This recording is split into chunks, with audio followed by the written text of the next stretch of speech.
So I'm here wrapping up the last day of the Conference of Montreal. Today's panels were talking about investing in emerging markets.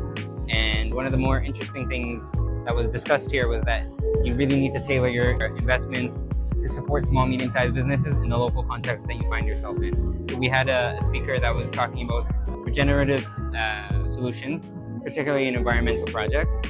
That is why we need to up our game and not aim for neutrality and not aim for survival and really not think of carbon as an enemy. We are all carbon life forms. We need to reframe that aim. And for us, we're really focused on SMEs and see that this is a strong area of growth.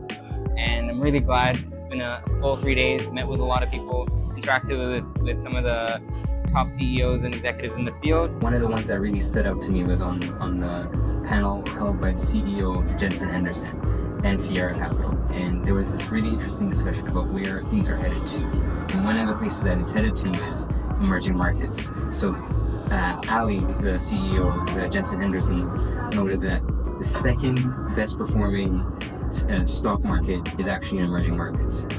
The US S&P is actually the worst performing index this year. Now, there are a lot of opportunities here, and one of the key stats is 10% of the total capital that was invested in US equities has now shifted away.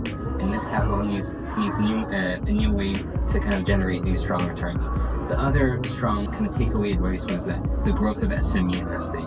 SMEs have this real potential for innovation, and this is where a lot of undervalued assets currently are. Now, the third and most important one, I think, for us at Deyabo Capital is the importance of having a purpose-driven investment thesis. So, Ali spoke about how in his first 2-3 years at the helm, he really worked with the employees at the firm, the stakeholders at the firm to craft a new purpose theme, which is to create prosperity and wealth for us clients. So we at Deyabo have to talk about how we are a purpose-driven investment firm, and that is really one of the ways that we focus on driving return, but also driving profit. So I hope you can join us for the rest of it, and I think